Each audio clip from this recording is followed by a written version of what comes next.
Hello and happy Friday, ladies and gentlemen. Welcome to this week's new episode of Breakfast with Boom. I'm your host, Mr. BoomStick XL, and it's rainy, it's foggy, it's humid. It's a very ugly summer day here in New Rochelle, New York. But we're here to talk about video games, folks. I mean, what could you say? If you're an Xbox fan, you are riding on cloud nine.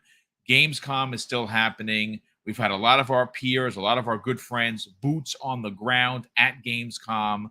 Some really big, powerful interviews with Pete Hines and Todd Howard and Phil Spencer.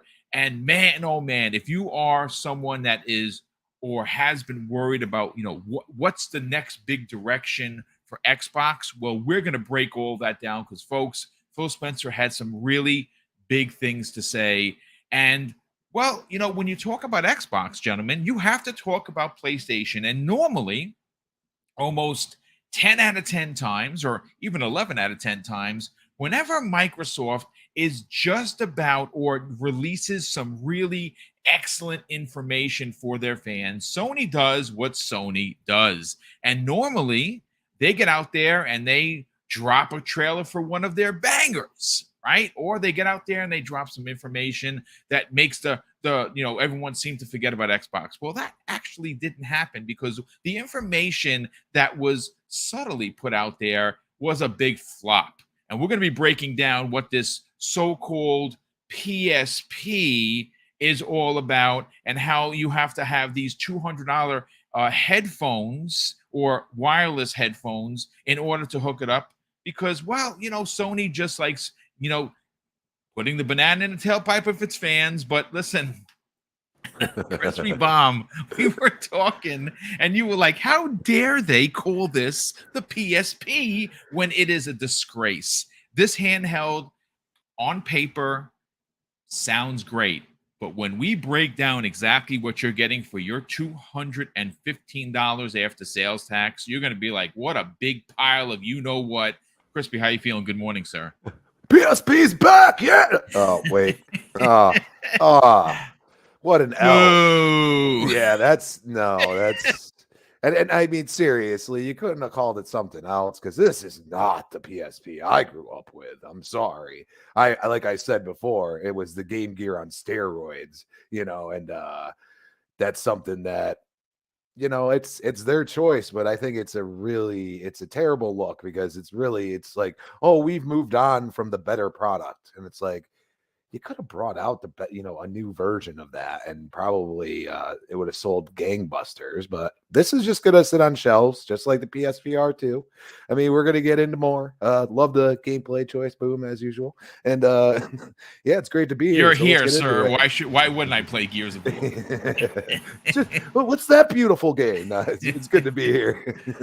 It's great to have you folks. Now, obviously, it's a smaller panel today. King David, he is supposed to be here. He might be running behind. In fact, I got to check my messages. But while I do that, Fuzzy Belvedere, lots to talk about. Phil Spencer basically confirming what he has already said. But that is that moving forward, we're going to get, and I say we as Xbox fans, 4+ AAA games per year. He obviously is the head of Microsoft Gaming. He's walking around with his chest pushed out. He's answering these questions confidently in every interview. Shout out to Xbox On, who did an amazing couple of interviews with Phil. Shout out, of course, to Destin Legary, who had some time with Phil Spencer, asked some really big, powerful questions. And Phil did what Phil does. He answers them like the leader he is. And of course, the other topic of the day is going to be this nonsense that Sony is putting out there. How you feeling, brother? Welcome to the program. I'm feeling great. Glad to be here with you guys. Yeah.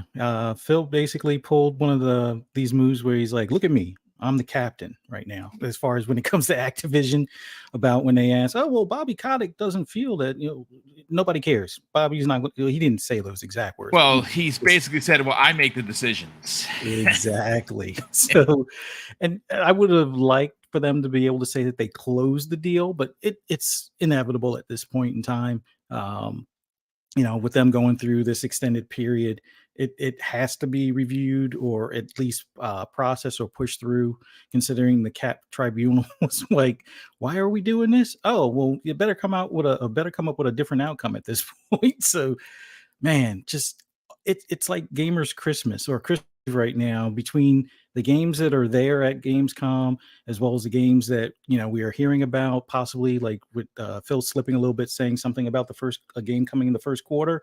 Plus we got to see Stalker 2, Yeah, he which is kind also of let first that quarter. slip a little bit there. Yes, he did. So we definitely have a roadmap, which unfortunately the other side doesn't really seem to have one, other than more hardware that they have to buy, or buy additional hardware to make the hardware that they're trying to sell you work. We'll get into it, but so glad to be here. We got a lot to get into, so let's do this. We have a lot to get into, as a matter of fact. And we're gonna get to we're gonna break it down. You know what?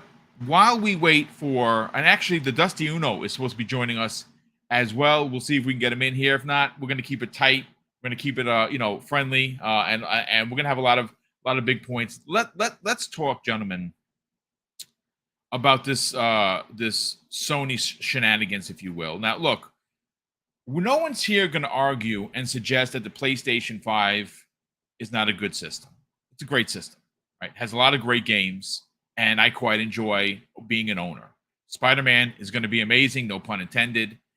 But we have to take a step back, because there's always gentlemen, have been Xbox concerns. What's around the corner for Xbox? What's their hardware? What's their peripherals?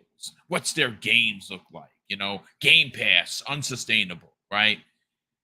And when we hear these questions as Xbox fans, we normally just run to the front of the line and answer any questions you have, because we are privy to a roadmap that Xbox tells us they're going to do. Now, to be fair, they haven't hit always. That's the truth.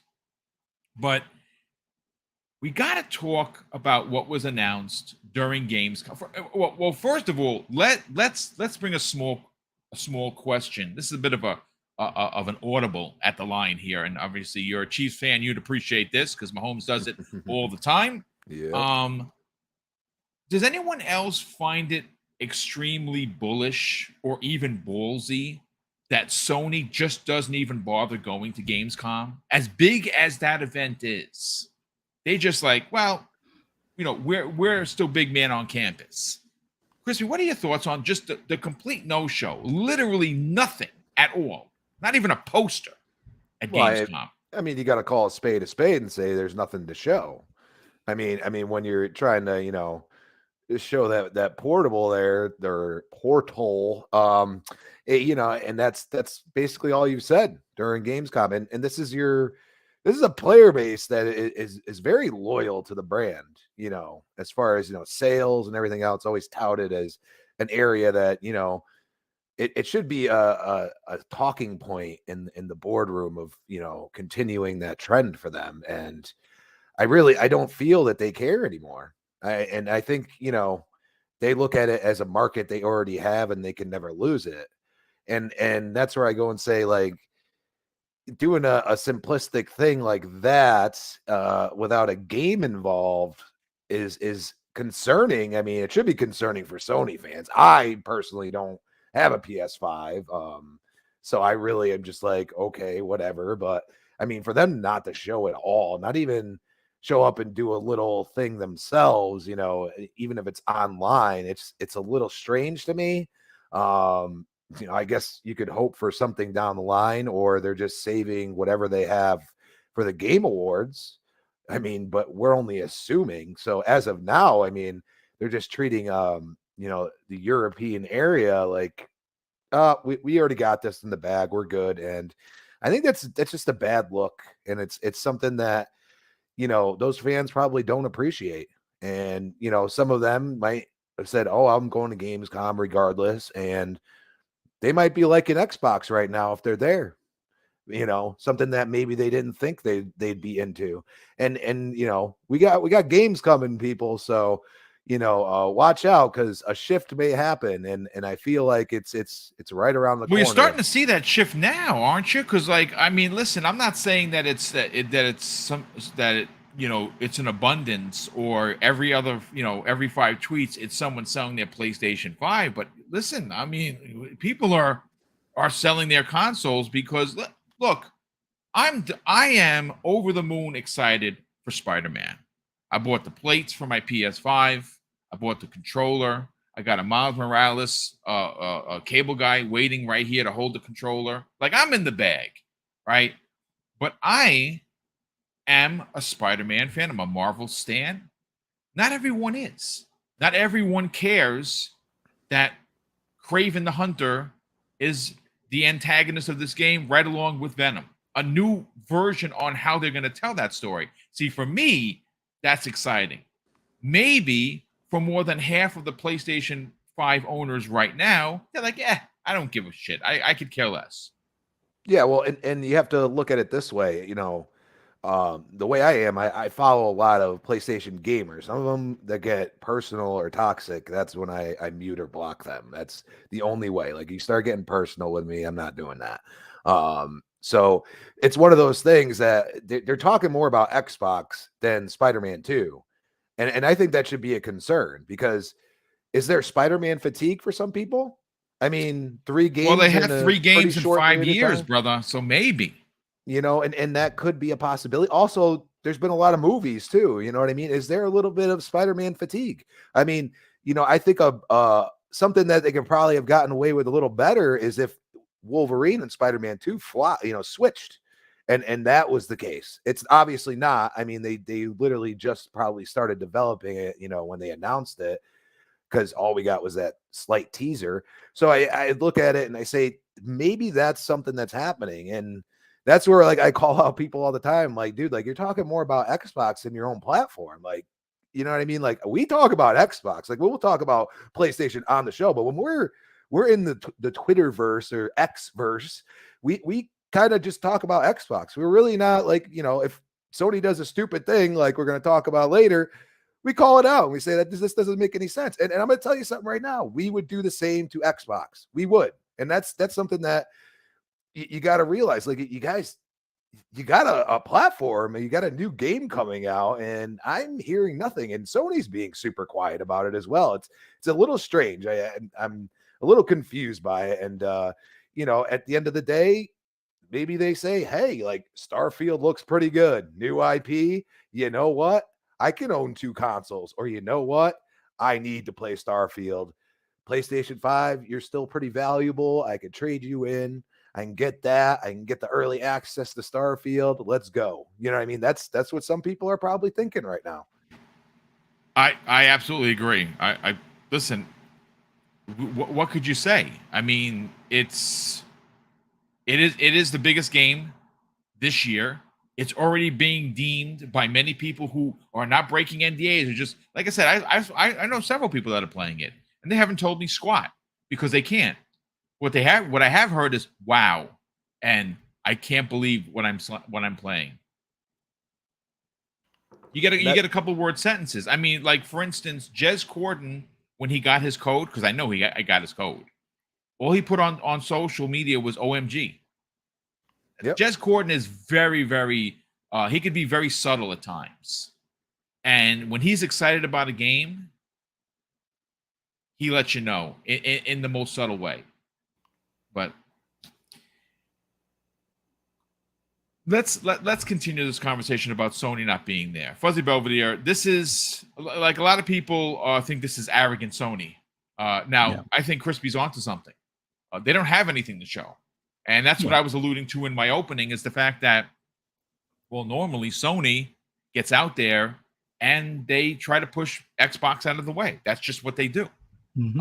That's not what's happening now. They've been very quiet. And obviously this is going to go down. I mean, again, it's ABK is going to close by September. Mm-hmm. Obviously that's a big deal. But also in September is one of the biggest exclusives this year. That's Starfield. Sony is nowhere to be found on social media. They're nowhere to be found with their fans. and well, apparently nowhere to be found at Gamescom. Is this a ballsy or bullish move in your opinion? It is, but it's pretty much standard protocol for them for the past couple of years, not going to some of these events because they feel their brand is strong enough where they can do a YouTube video or something at IGN, and that should suffice for them. But I think the big thing now is when your competitor has actual games that journalists as well as basically casual gamers are talking about or buzzing about on social media, or trying to go to these events to at least get an inkling or see some info, and you got people leaking stuff and people quickly downloading it and just like drooling over like the gameplay and stuff like that. I think this is a wrong move for them. Like, sure, they showed their hardware that they talked about at their last showcase, and I guess it's pretty much going to be shipping here rather soon.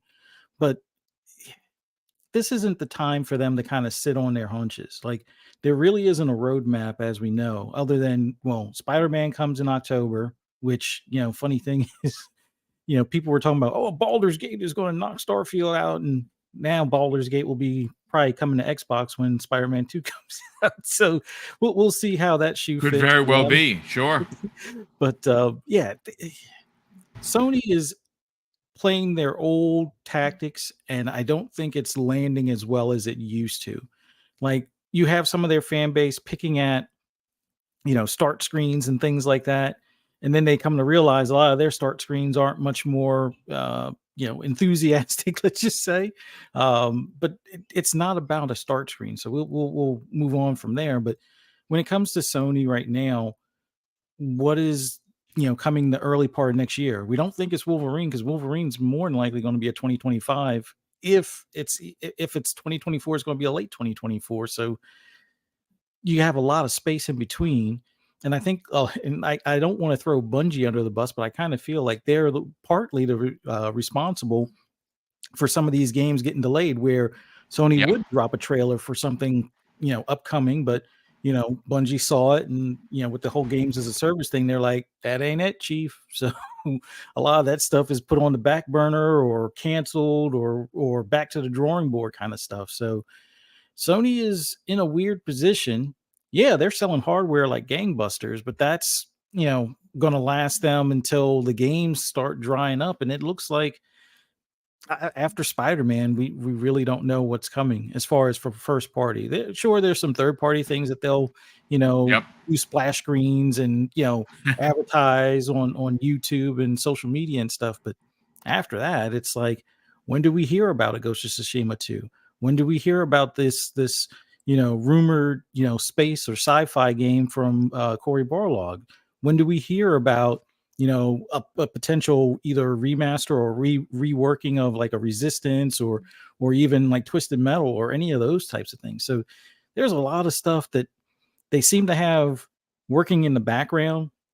Like, you have that Payday 3 knockoff game, you have the Starship Troopers game, but we have no idea when those are going to actually land. I mean, they might land early half or first half of next year, but is that going to be enough to keep their fans happy, especially when they see, oh, the people across the street are now getting 3 games before the end of the year, and they'll probably have 2 games before the third month in the new year. So it's an interesting position that they're in.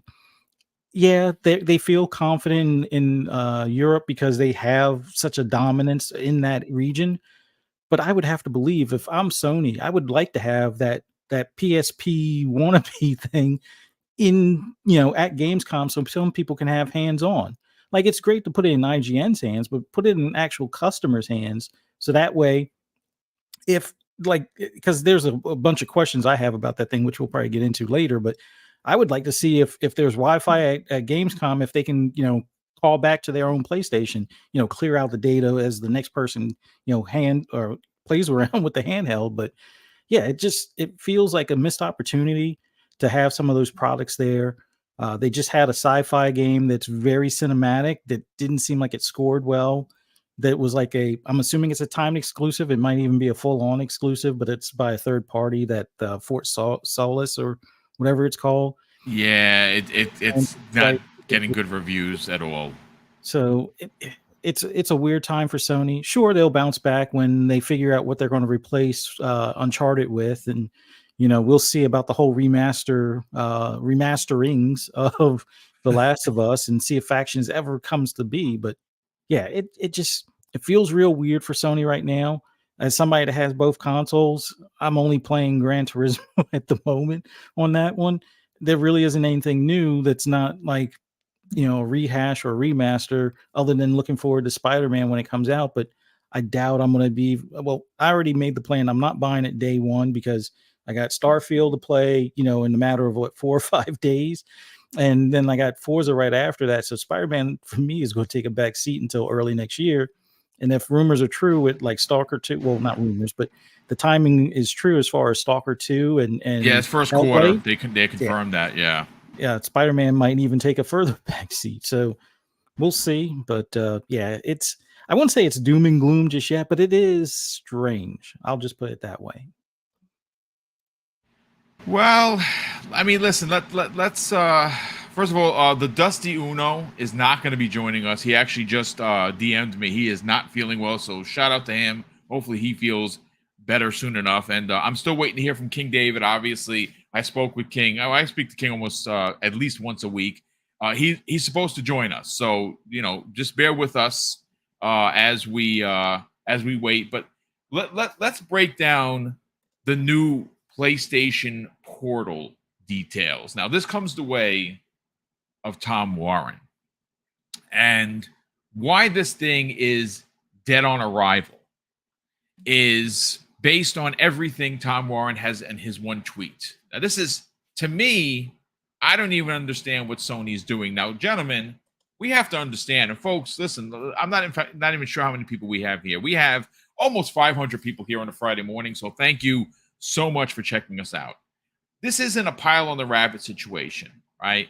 But if the shoe was on the other foot, and this was Xbox, rest assured, like Crispy just said moments ago, and Fuzzy has alluded to, if it was Microsoft doing this, as fans, we'd be on them like we have done in the past, and we're not ashamed to do it. If you're not doing something that we like as consumers, we're going to talk about it somehow or another, gentlemen. If the PlayStation community just keeps taking the banana in the tailpipe, like I don't understand what's happening here. Like what? Why don't you ask for better? Because I know that we were told that, right? Xbox players were said, well, you have to ask Microsoft to be better, and we did, and well, the results are in front of you. Let me read Tom Warren's breakdown here, because to me, I don't understand who this is for. And you know what's even more strange? This is on the cusp of a $600 VR unit that basically Sony took a bath in. Like, that thing is nowhere to be found. Ryan McCaffrey, who's an Xbox dude, obviously sometimes, is out there throwing them under the bus about how he feels. He said this about two or 3 weeks ago, about how he feels that he wasted his money buying the PlayStation VR, because the tech itself is fantastic. The pricing, not so much. And of course, like we all called, Sony was not going to support this. And guess what? They're not supporting it. So let me read you all the negative things about Sony's new PlayStation Portal that basically is $200, $215, and it looks nice. 8-inch screen is very vibrant.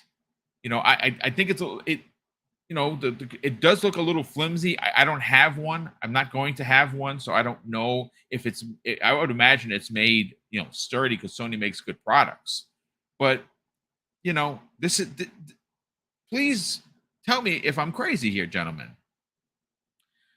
So, according to Tom Warren, who tweeted about this, he says, no Bluetooth. You have to buy the new PlayStation Link compatible headset. Okay, so let me just pause there for a second. The Nintendo Switch, the 720p Nintendo Switch, has Bluetooth. This new device, this game-changing device, does not have Bluetooth. Okay, I guess. PS, by the way, you can't use any other wireless headsets other than the PlayStation Link compatible headset, which, by the way, is $200. Now, it does have a jack where you can plug something in, but I mean, we are in 2023. Who's using wired headphones? Now, maybe some people do, but not on a new next level tech device. Like, to me, that's what? Okay. No local play. No, not even media playback. No PlayStation 5 cloud streaming on this thing. Wait a second. I'm sorry. What? And finally, targeting same battery life as the DualSense controllers. Does anyone have any of those? Know that after 4 hours, you're standing next to something to plug it in? What? And this is $200. I want to go first to Fuzzy on this. Fuzzy, this to me seems like a disaster from the start. You're telling me that this device at $200, you're like, wow, well, that's actually not bad. It's a PlayStation device, it's $200, but then it doesn't do anything. You literally have to have a $600 PS5 in your house to use this. It's almost the same thing as the VR unit. The VR unit is $600+ with the game, but you need a nearly $600 device to use it. This is the same thing. Well, it's the same principle anyway. Yeah. Is this another blunder for Sony? It's a blunder for all but like a small case use type of thing. Like right now, the Nintendo Switch Lite is a better, peripheral at $200 than this PSP or PlayStation Portal. Just for the fact that it actually, with the Nintendo Switch Lite, it's Bluetooth and it works with any wireless headset. And the battery life is probably going to be 5 to 7 hours versus the 4 hours I get out of my DualSense now, which, by the way, I play a lot of Gran Turismo. So when I say it, my DualSense only lasts 4 hours, it's legitimately only 4 hours. Now add a screen to that. Now, sure, it's not playing locally, but it's still going to have all the vibrations of the regular controller. And you add a screen to that, it's going to sap that 4 hours down to probably 2 or 3 hours. So for me, this is a no-go. Like one thing I'm still questioning, and I thought it was this way, and then I was hearing from a group of people that it's not this way, and now people are backtracking. So I really wonder as far as the remote play aspects of this. Like before, I was under the impression, and I think it is the case, where if you're at a hotel that has Wi-Fi that's fairly decent, or you're at your friend's house that has Wi-Fi, and your PlayStation is either left on or in rest mode, and it's connected to Wi-Fi, then this thing can do the distance connection where you're outside of your house. I hope that's still the case, because if it's not, this is even more worthless than I can imagine. But let's just focus on like the immediate use in the house. This is basically the PS TV with a DualSense, basically. It works well if somebody wants to use the TV that the PS5 is connected to, and you want to continue to play your game, or you want to play the game while you're, on the porcelain throne or whatever you want to call it. That would be a perfect case use, I guess, for this. If somebody else wants to use the PS5, like in my household, I'm the only one that uses the PS5, but let's just say it was in the main like living room, and my wife wants to watch like Amazon Prime or something like that. If that's on the PS5 as far as using the streaming, then this thing is useless for me, because I can't play the game while the thing is doing Prime on the TV. So it has a very small window or niche as far as for use. And the fact that you can't do anything locally, and you can't even use the streaming from like PS Plus, like the subscription that you're paying like $18 a month for, makes it even worse of an idea for this product. Like I would like for this thing to be able to play YouTube directly. Now that sounds silly. Oh, well, you could just run YouTube on your PlayStation, and you should be able to see it on this. Not so fast. Try running YouTube on your phone when you do remote play with your phone. It tells you it won't work. It does not. And the same thing with any streaming service. So if you wanted to, like, it should be able to handle a direct app just like a phone would on Wi-Fi, where it could stream any of the video stuff. Like, so if you're on the go and you don't feel like messing around with the TV at the hotel, or you're at your friend's house, but you just want to watch, the latest episode of something from Disney Plus, you're beat as far as this is concerned. So you would still either have to stream it on your phone or your laptop or whatever. So it limits its usefulness, at least for me. Now, I'm sure there's a ton of people that this is going to be perfectly fine, but I look at it as I could just use my current phone with a backbone and be done with it and not have to spend the $200.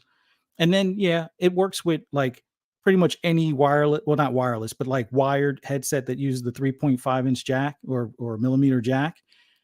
That's fine. But if you want to do the wireless stuff and you want to have the pulse audio where it's the 3D surround, you got to buy the new headset, like the pulse audio, which is headset that you have now. $200. So, well, but no, ultimately, the earbud. Well, here's the thing that's weird. The earbuds are $200. The other headset with the retractable $149. boom, it's like $150. But it's like that, like the $100 headset or $100 whatever it was when I got it. I would have to basically throw that in the trash, because then that's only for directly using with the PS5. So I'd have to get rid of that to upgrade to the 150 one, so I can use it with this device that's another 200, or get the earbuds. And it's like it just feels like this wasn't well thought out. Like, I don't know. I just feel like, and I won't say it's a cash grab, but it feels like a lazy effort to kind of cater to something that people were partially asking for, but they half asked that partial ask for type of thing. Excuse my language, but it's like people would love to have something to play locally. Like PS, to me, even if this thing was up to let's say $400, I should be able to play PS4 games natively, or do some of the downloads from the PS subscription service and play natively on this thing. And you can't even do the streaming stuff. So it's whatever's on your PS5. This is a portable PS TV with a DualSense attached to it, and that just isn't cutting it for me. So more power to those that this is ideal for them, but to me, it would have made more sense for Sony to go ahead and invest in putting an app on the Steam Deck or the ROG Ally and have it where you could do the remote play without having to use like a third-party app like Chiaki, where you have to put some of your credentials in there for the remote play to work. I would have rather them just do an app. Sure, they would like to make money off of us as far as selling hardware, because they're known for that, but it would have been so much better to just do an app, because if you're going to put your PC games or put games on PC via Steam or whatever, then just make an app, so that way I can have some of the games natively on my Steam Deck. Some of the stuff that, like the streaming thing, should be a given, like the old PS Now or whatever they call it now, the PS Plus Premium, that should be a given. Like, that makes sense for this type of device. I don't know why they want to fight this one, but I guess they couldn't figure out how to make it work and keep it at this same price point or something. And then have it where, you could do the remote play to your PS5 through a Steam Deck or a ROG Ally without having to use that third party app. That makes more sense. That would be them moving the not the goalpost, but moving forward with technology and where people want to play, having those options and freedom to go anywhere. Right now, this just feels like, hey, do you want a PS TV? Like, don't make no mistake, the PS TV, and I was one of those early adopters on that way back when, that thing flopped so hard. I don't even think they supported it the full year after it released. Like, it's dude, that thing was in Dollar Tree like 6 months after exactly. It's terrible. Yeah, this I more power to people that buy this, but I would say give it 6 months, because right now your phone could probably do everything and more than what this thing can do. In 6 months, this thing will probably see a significant price cut, or wait until the holidays. We'll see how well it does during the holidays, but I don't think this thing is going to be flying off the shelves at 200, maybe 150. Yeah, it might fly off the shelves, but even then, that just feels like an overpriced The for problem is the a second cell phone usage, that's the not a how phone. what you can actually do with it. It does really limit you as a player. I mean, listen, the tech when you see it running, it looks really freaking good. Like Mhm. I saw Horizon, someone was playing Horizon on, I was like, holy shit, that looks amazing. Yeah. But if you're being tethered to your device and it doesn't do anything unless it's jailbroken, what is the freaking point of that? And listen, I'm gonna tell you this right now. I'm a tech guy, but I don't know how to jailbreak shit. So I'm not gonna do that. If I bought this, I would take it out of the box like I did my ROG Ally, mess around with it, play, call it a day.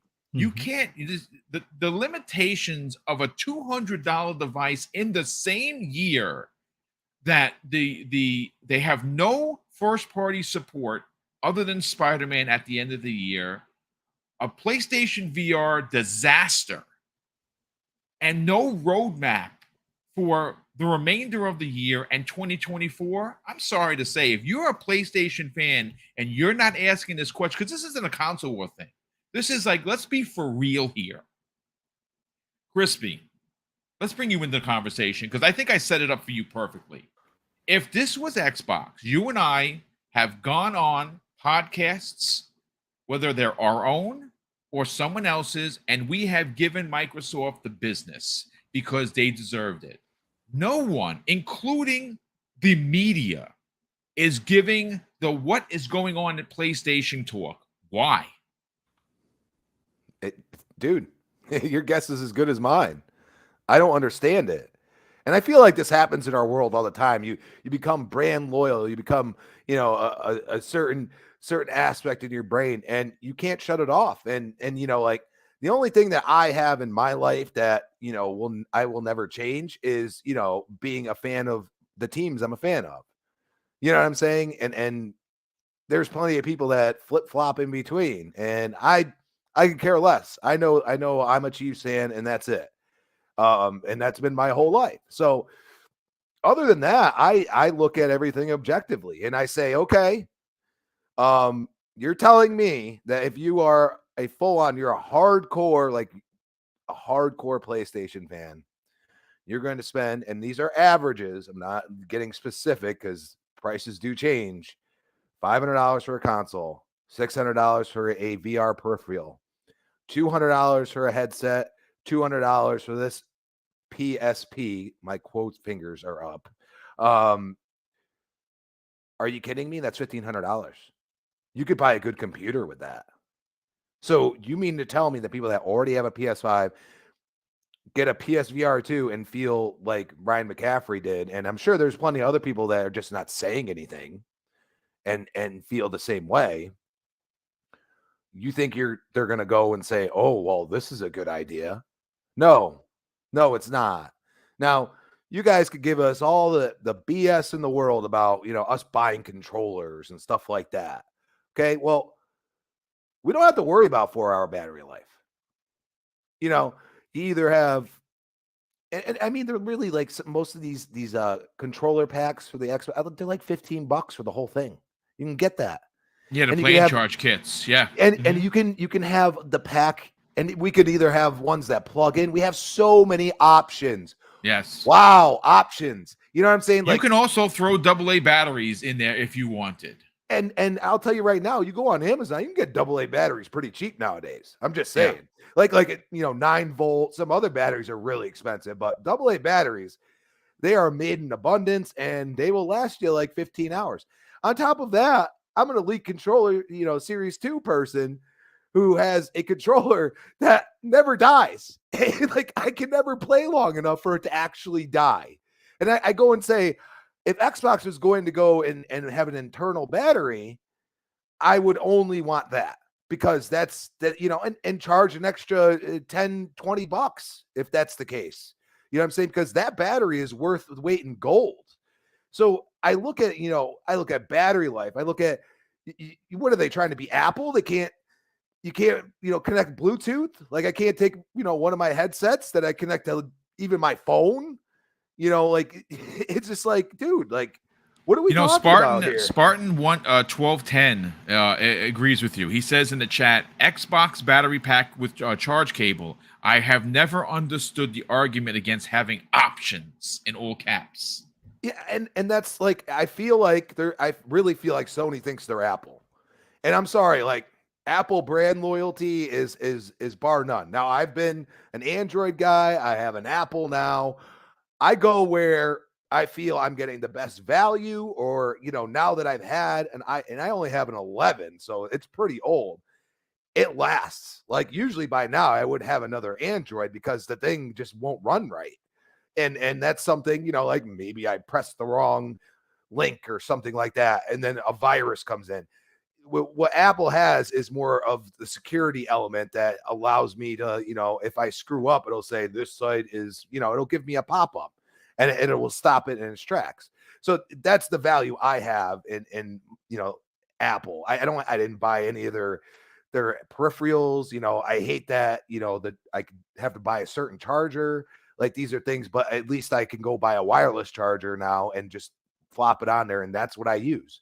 You know, so there is a little bit of option. They're basically telling you have to get this headset for this thing that I'm sure a lot of people are like, well, so you mean I can't stream anything to it? Like, I'm sure, like, there are people that are just not saying nothing, that are completely confused by this. And this is where I go and say, like, the options that everybody has for Xbox right now are abundant in this field. You know what I'm saying? People, you can use your phone, which I feel like people won't buy this because they're just going to use their phone. And if you have a new phone, it's probably going to run it better than what this thing's doing. And they have, you know, they've done and they've done all the work to have, you know, like thumbsticks on your screen and stuff like that. I've watched my buddy play Final Fantasy on there, Final Fantasy 14. You know what I mean? He's messing around, but that's because he's waiting in a queue, and he's not just going to sit in front of his PlayStation like a droid, like just waiting for it. So he just, like, you know, he waits, and then, oh, okay, I'm finally in the queue. Now I go back to my PlayStation. That's what most people probably use it for. The way I've seen him only use, you know, those elements is for that. But he's not going to sit there with a controller. That's not the point. You know what I mean? Like, it's a controller, 4-hour battery life. I mean, come on, man. Are you kidding me? That is one that I'm just like, I don't understand it. And if you really look at the device, you're like, where the heck is the battery? You know what I mean? Is it just a cell phone battery? Well, my cell phone lasts longer. So what? Because you needed the rumbles and all this other stuff, it's going to drain the battery. The haptic triggers. Listen, I'm not even going to front. I really dig the PlayStation 5 controller. Like, I like the haptic stuff. I thought I don't play it enough to know that if every game is using it, but like when I was playing Horizon and you're using the bow and you do, like, it does give you the impression that you're pulling the bow. I really like it. I like the mic in the thing. I know a lot of people are like, it's dumb. I kind of dig that. I don't mind sound coming out of the controller. The touchpad is great, but this is just another, why did you even bother? A kind of a situation for Sony. And again, this is, you got to understand, let's instead of looking at the sum of its parts, let's take a step back look at what's going on for Sony. 2023 is a disaster for them. You could say whatever you want. Oh, but boom, they have 40 million consoles in the wild. Yeah, I'm sure that's awesome. They're selling more PlayStation 5s at this time in the cycle than they did the PlayStation 4. They're going to sell 100 million of these consoles. There's no doubt about it, and that's amazing. But let's not take the smoke away of what they are not doing.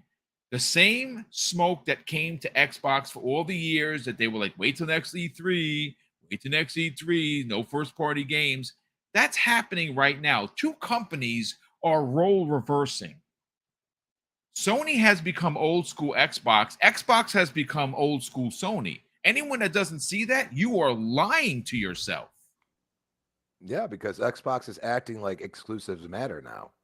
And that's the weird thing, isn't it? Because Phil, and that's where Phil says, hey, you can play on your PC. You can play on your, you don't want to buy our console? We're good with it. We go off of how many players are playing. That's all they care about. And that's why you see them tout those numbers all the time. You're like, well, they're not playing it right now and this and that. You guys are so worried about Xbox and what they're doing. You ain't looking at, the back porch saying, oh, there's a bear there. Oh, hey, what's up, bear?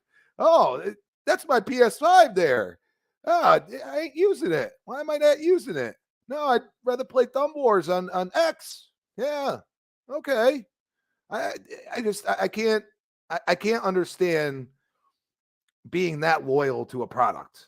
It just doesn't make sense to me. You have to be able to tell them enough's enough. Like, we don't care about this. Where are the games? And we've done this last year. We said enough's enough. If they don't do some, if we don't, and then we were almost off the rails. And then Hi-Fi Rush pops out there. And now you got games that shadow drop, Age of Empires. They're just shadow. Yeah, see, like that's. I saw a lot of people very excited for this. That doesn't do anything for me because I'm not an RTS guy like that. But that's a big drop, man. I might try it, and that's because I used to be a Command and Conquer guy. Now they basically like went to mobile, which I hate. Like, I don't want to play on them. I want to build a giant army and just take everybody out. Like, I love doing that, and that's where I'm like, this seems interesting because I've never been able to play. I'm not. I have a PC that I probably couldn't run it barely runs this podcast sometimes, you know what I mean? So I'm like, yeah, I'm just gonna, not try it. And that's the way it is. But now that it's there and it's in front of my face, you never know. But right now, my brain's all about Starfield, and that's all I really care about right now. So we're at a point where, Sony's got a hopefully, and you could say it, I mean, Game Awards. Maybe they drop a few hammers there. You know what I mean? Like, it could be. I mean, it's there's no doubt that they could have something for the Game Awards. I know there's a lot of people in the chat saying, "Where's the second show?" Oh, well, I mean, you mean the real show, because the fake show was in June, according to a lot of PlayStation players. That was just kind of get the whack stuff out of the way, and the banger, the Year of Dreams Part 2 is coming. We're still waiting. Look, at the end of the day.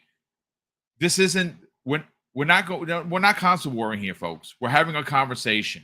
Big PlayStation news, or supposed big PlayStation news, came out yesterday.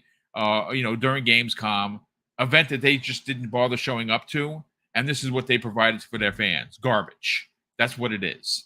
You can go out and say, "Oh yeah, it's $200. I'm going to buy it." Listen, if you're going to sit on the bowl, and that's how you're going to use it, good on you, man. Good on you. You got to keep your PlayStation 5 on for your new $200 device. Listen, I'm not a hater. I'm a congratulator. If that's what you want to do, go ahead and do it. But we're not going to shy away from criticism because, like I said, the same smoke that I give Xbox and Crispy and Fuzzy have given Xbox for doing dumb things, because they do dumb things. They have done it before. We got to give Sony the same smoke. And I'm sorry to say, this is just ridiculous. And like I said, I think why it's compounded more on the conversation we're having today is the fact that they have taken the ability of what is become standard fare for Bluetooth and purposely removed it from this thing, which it could have been in there for pennies, and it's not. And that's because they want to rake their fans over the coals. So instead of selling you a $200 device, they're going to sell you a $400 device because you're going to go out and buy the earbuds for $200 additional dollars. No one has a problem with that. So maybe you're like me. Like, I'm an old school cat. I still have bows that go over the ears because I don't like the earbuds. I don't have any. Mrs. Boom has them. She loves them. But I'm an old school cat. Like I'm a 70s guy, right? So I like the big headphones. I would probably get the second one, but I have the 3D audio one that I bought when the PS5 launched. I shouldn't be able to use that? That doesn't make any sense. So you're saying, wait a second, get rid of that $100 device. Don't worry about it. It's old. Go buy the new $149 device that I can use with my new $200 device. I mean, what are we doing? But listen, enough of that. Now we're going to talk some positive news. And P.S., by the way, Crispy, check your DM real quick. Don't, private. Obviously, it's a DM, so of course it's private. Fuzzy, I want to bring into the conversation the Starfield effect that is starting to happen right now. Now, I want to give credit where credit is due. Boss Shaw on Twitter, it's at Boss Shaw 247. He put out a tweet, and apparently, since the Starfield announcement, since the Starfield experience and the conversation that's happening at Gamescom with all the interviews, and of course, the buzz from different social media, personalities. Apparently, Fuzzy, Xbox sales has jumped 660% in just a few hours in the United States alone. Mm-hmm. According to this, now Xbox sales are up a ridiculous 870%. 870%. It has moved from Xbox Series X on Amazon was ranked at 388. Yikes! It is now ranked at number 40. Mm-hmm. Is the Starfield effect starting to happen? We're encroaching under a week now. Like we're on Friday, and by the way, go to Bethesda on Twitter, and I believe they have it pinned. It has all of the dates, the times of when Starfield is going to go live on Thursday. For here in New York City or New York, it is going to be 8 p.m. Eastern Standard Time. Mm-hmm. So I know what I'm doing at 8:01. My joint is already locked and loaded. It's already downloaded. I'm sure there's going to be a day one patch. There always is. But I'm ready to go. My question to you is, hearing Phil Spencer say that this is now a jumping off point for Xbox in regards to first party, like this is going to be a big deal. There's something to be said about having a game sent out to the masses 2.5 weeks before launch. That is credit to Bethesda for spending the year really honing what this game is going to be in regards to graphics and lighting and gunplay and moment to moment and missions and side quests and exploration. But we're seeing something here. This the hashtag Starfield effect is a thing. Yeah. How big of a deal for I mean, again, it's just Amazon. I want to see what's happening at Best Buy and GameStop and Target and and Walmart. But Amazon is one of the biggest conglomerate retailers in the country, potentially in the world. Yeah. How big of a deal are these numbers, Fuzzy Belvedere? I think it's a peek into what we'll probably see even further or blow up even further once the game is actually in people's hands. Because I think just like when we saw Elden Ring went from being kind of like this niche game within like the Souls community kind of thing, but it had so much more depth to it as far as what it offered, that it was like the word of mouth just exploded on social media. The FOMO was a real thing at that point where people were, going out of their way to make sure that they got that game. Now it's a little bit trickier considering that this is an exclusive, so you will need some form of hardware or access to an account. But then I think the big thing now is if the consoles are jumping up in sales numbers as far as where they're listing on Amazon, just imagine the amount of people that already have a PC where it's like, you know what, this is day one for me, or I want early access, or the people that are on the fence where they may have just bought the Samsung TV and didn't have the extra disposable income to spend like another $250 or more for another console to go along with that. So they'll be able to try it out that way, or some people may try it out on a web browser on their laptop that may not be capable of gaming normally, but through the browser they'll at least be able to get a taste of it and go from there. So I think this is just the start as far as the overall snowball effect or the Starfield effect basically. But I think it will actually expand even further after September 6th. But it's great to see, a lot of people, like, if you look back like 2 weeks ago, there were, the concern trolls out there like, I don't see any advertising.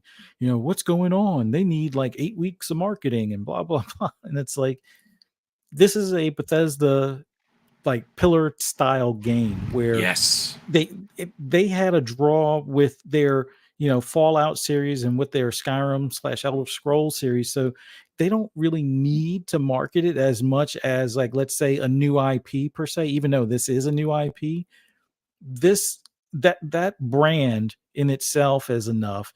And then the fact that it's sci-fi, like, if you were to compare in popularity as far as when it comes to movies and TV shows between high fantasy, post-apocalyptical versus sci-fi, I think wins hands down. And then the other two, it wins with me. yeah. So having this, sci-fi, after people have seen what they did with the post-apocalyptical and with high fantasy with Skyrim and stuff, this is going to appeal to, I think, even a broader audience. And what we've seen as far as even the live action commercials, it's like, it doesn't really, draw you to tears or anything like some of the Halo ones, where it was like when the guy was apologizing to his fallen comrade's parents type of thing. It's not tear jerky, but it was cool to see a live action commercial for Starfield, and to see those animated ones like a couple of weeks ago. All of this lore and buzz about this game is building to a feverish pitch at this point. And like what you were saying, like with Jez saying, like the OMG post, he even made another post about being at Gamescom. He's like, as much fun as it is here, I'm really missing something I was playing back at home or something like that, and you can't wait to get back to it, kind of thing. So it's like, and I've watched ACG's post as well, which he's very careful not to leak anything, but it's like posting pics of like rockets and stuff like that. So it's like, you can tell this game is sinking in to a lot of people's excitement as far as what they want in a game, wanting to have access to the game, whether it's through console, PC, or other devices. This is just the beginning. Like, I would imagine come September 6th, they're going to have a number, like, and I know there's a lot of people who are like, oh, well, Baldur's Gate did well on Steam and blah, blah, blah. And I'm like, I want to say, and I'm probably going out on a limb, I think it reaches 2 million as far as concurrent people, which would be a record, I think, at that point. But I think it reaches close to 2 million before the official launch, because there's a lot of people that are banking on the early access, whether they bought the premium edition or they bought the premium add-on. There's going to be a lot of people playing. And we saw what not Motorsport, but what Forza Horizon 5 did with early access. I think there was something like between like 2.5 million to 4 million within the first few days before the game officially released. So I think Starfield has an even broader appeal than what Horizon does. So it's going to be interesting to see how well it does on Steam, how well it does as far as console sales on Amazon and whatnot. I don't know if they'll release a number, but it would be interesting to say, hey, we sold 2 million of the Starfield wraps for the console, which means there's more than 2 million people that probably bought the game and would like to have the wrap to go along with that. So it's going to be interesting to see. That thing sold out almost instantly. Yeah, it looks good too. It really does. Yeah, I saw the pictures, like different angles at Gamescom. People were like, I think it was even Boxenberg was like, no, you don't understand. This thing looks like a console, like it's really, really good. Like, it's not cheap. I know a lot of people were running the narrative. Oh, this is just like it's not a vinyl skin. It is an actual wrap. It's like what you would see on your iPad or like your exactly. Surface Book or something like that. It's that quality of stuff that surrounds it, like the actual official store brand, not the one you could get at Best Buy for $10, the one that Apple sells for like $30 for that same iPad. So it's going to be fun to see when this game is finally in people's hands. Like, I'm not sure if Twitter or the app formerly known as Twitter is going to be like a ghost town or if it's going to be like pictures of sunrises on, it's going a to be distant drama. moon and, Yeah, it's still and gonna things be along drama. those lines. Like I think it'll either be quiet or it'll just be screen caps, videos, people, being a pirate, boarding other ships and battling with the crew that's on the other ship. So it's going to be an interesting time in in the next 7 days. So I can't wait. Yeah, Oh, yeah. me either. Listen, BitCloud, thanks so much for joining us, brother. We didn't expect you to be here. How you feeling? Oh, I'm feeling good, man. 58 pounds lighter. I am Good, dude. That is Congrats, amazing. man. Wow, that is Yes, awesome. sir. Congratulations on that, bro. That is huge. Oh yeah. So I've been in the best shape and mentally and physically. So it's been an awesome journey. I'm literally 24 pounds away from my goal weight. So Nice. after that. So Nice. anyway. Good on you, brother. That's what it's all about. Health is wealth, man. As you hear Cognito talk about all the time. And like I said, this old Absolutely. man is working at 3 days a week, 3+ days a week, and You look good, man. you gotta respect the body. Obviously, you do that, you're gonna be on this earth a lot longer. Sometimes you can't, things can't be helped, but it's good to have you here today, brother. I'm sorry that you. We'll get your hot take on the Sony announcements. I'm sure you have a lot to say, but I know you did a video right after it was announced. I'm like, what are we doing here? But Oh yeah. let's let me move on to Crispy Bomb. But Crispy, before I get to you, we got to catch up on 2 super chats that were dropped early. B Martin 001 drops a very generous $5 super chat and says, "Sup, Boom and panel. We're so close to Starfield. Let's have a great show as always." Well, brother, thank you so much for being here. Thank you for the generosity. And of course, thank you for the very kind words. Highlander 001 drops a very generous $2 super chat. He says, "Jim Ryan is Sony's Don Matrix. Prove me wrong." Oh my God. The scandal. I love it. Crispy, let's bring you in on the conversation here. This is what we're seeing here is, like I said, people are coining it the Starfield effect. And I've said this, and like I said, some people, they get in their feelings when you say there hasn't been this much excitement or buzz for an Xbox exclusive. And this is me speaking. Like, if you have a different thought, throw it in the chat. For me, I have not seen this kind of fervor, this kind of excitement where people are like posting countdowns and people are like, I'm not playing anything until Starfield, and people watching the direct more and more, and they're watching the interviews with Todd Howard and everyone at Bethesda. Pete Hines is out there getting people even more excited when he starts talking about what you could do in this game. Hearing Phil Spencer on his 15th playthrough. Think about that for a second. His 15th playthrough. People are now going crazy. People are selling their PlayStation 5s. They're selling their Switches. They're putting it on the socials. I'm not making this stuff up. It's out there. The Starfield effect is real.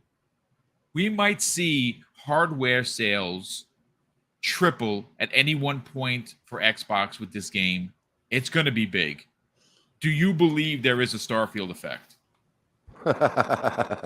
More than a Starfield effect. This is going to be unprecedented, and it's not just because it's an Xbox exclusive. And I think we could all say now we understand why Phil said, no, we need to just buy these guys before they make this exclusive on PlayStation.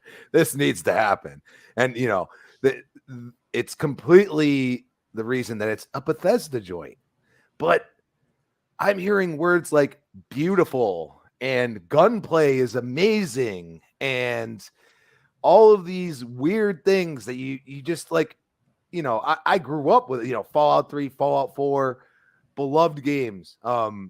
I have a problem, and that's why I'm saying I'm gonna know life Starfield, because this is in space, and really the way they do their games and the choices you make and the factions you can join and the amount of things you can pick up or apparently mine in this, the 1,000 planets, the amount of customability to not only your character but but your ship, and you could build fleets, and you can go and overtake ships and steal them, and you could be a bounty hunter. You can that's the Bethesda effect. That is what they do.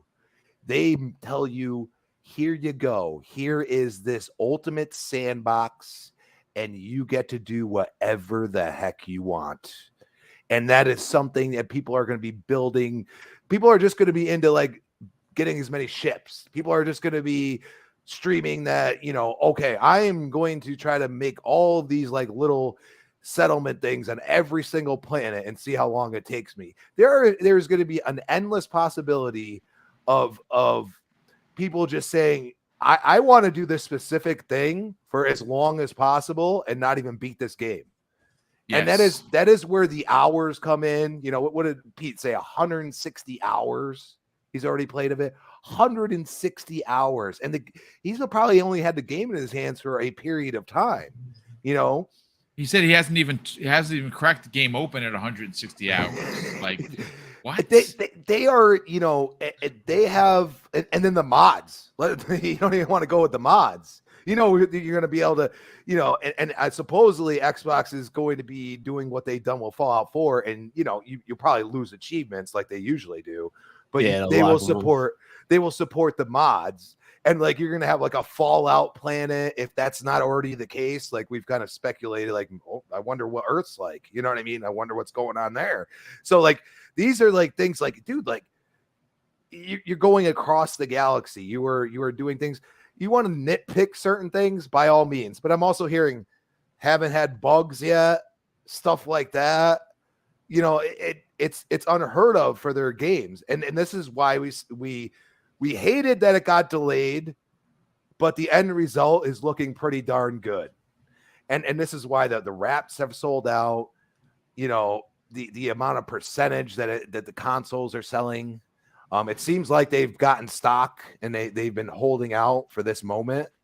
And people are that was strategic, brother, for a couple of reasons. Well, I mean, people are at a fever pitch, and this would be the worst time not to be able to get the console. So hopefully they have enough, because I think this game, because it's a new IP, because it's space exploration, and I don't want to hear about No Man's Sky, for the love of God. It is not the best. Worlds. Listen, if you see anyone posting that this is No Man's Sky-esque, I'm sorry to tell you, just don't get yourself all worked up for it. People are allowed to have different opinions. I 1000% disagree. It is not No Man's Sky. This what this is, folks, and at its most simplistic explanation is how Bethesda themselves explain this. It is Skyrim in space. If you loved Skyrim as much as I do, and some people are even saying that it's more Oblivion-like than as a fact. I think even Pete Hines said that it's more Oblivion than it is Skyrim in space. What's not to love? Oblivion's still one of my favorite Bethesda games. And this is where, they've taken their mistakes in certain games that they felt, it kind of like, it didn't allow you to really go and do things that you felt like, like the dialogues and stuff like that. You felt kind of like, I have this, I have this way this person sounds. There's so much work done in these games that, yes, like you're going to have to, read, and figure out how you're going to answer and stuff like that. That's their games. I mean, and people are used to that, but the wonder that you're going to have and like going to a planet and then finding, a strange animal that looks like in between a bear and a duck or something, you know what I mean? Like we don't know what we're going to get, you know what I mean? And that's, I think, what has people so excited. And this is why this game has a Starfield effect. And that's going to, in the end, help Xbox sell consoles, but also have people just sub to Game Pass. That's what they want. So I can't wait. I'm sure the whole chat is already getting hyped up. I'm enamored, and that's really all I could say. No, listen, to add to your point, before we bring in BitCloud, Kingfish737 in the chat says, Pete Hines said in an interview, and this was during Gamescom, that when he first started playing Starfield, Todd Howard asked him how much has he played. And Pete told him, I played about 80 hours, and I haven't even touched the main story. Think about that for a second. I mean, I'm not making a hill out of nothing, but just think about this for a second. Most games today can be beaten in 20 or 30 hours, right? You'll walk away. You'll be like, man, that was a great 30 hours, man. I got to go back in and mop up some achievements. Maybe I'll add another, 5 hours to it. Kind of get closer to platinum in it, or getting your 1,000 out of 1,000. Yeah, like, but this is I'm satisfied as a gamer. You took my $70, not a problem. 80 hours into the game, and he hasn't touched the main story. As a matter of fact, Pete Hines said, if you wanted to spend 2 weeks in space, meaning that you don't even land on a planet, you're just like, you know what? This is Star Trek, folks, and I'm not coming off the bridge. I'm just going to go find derelict spacecrafts, travel a galaxy, map up some stuff, maybe get into a couple of dogfights, maybe, steal someone's sandwiches, whatever you want to do. You're going to be able to 2 weeks in space. You're like, there's still a lot to do. That's how big this game is. And that Starfield effect, I am, listen, read the room, folks. Read the room. Phil is a rah-rah guy. We all know that. But when he gets out there and he looks and he's taking interview after interview, and he's at Gamescom, it's boots on the ground. He's out there high-fiving the people, and he's playing Stalker 2 on the show floor with people around him. And he's telling you this is the jumping off point that this is what Xbox fans have been waiting for. Like, I don't know. I don't have the game. I'm going to be playing early access. 8:01 Eastern time on Thursday. I'm getting in. I got the headphones ready. I'm gonna be in it. I'm gonna record some footage. We're gonna have a launch party that Friday morning on Breakfast with Boom. I freaking can't wait. Big Cloud. Let's get you in on a double one here.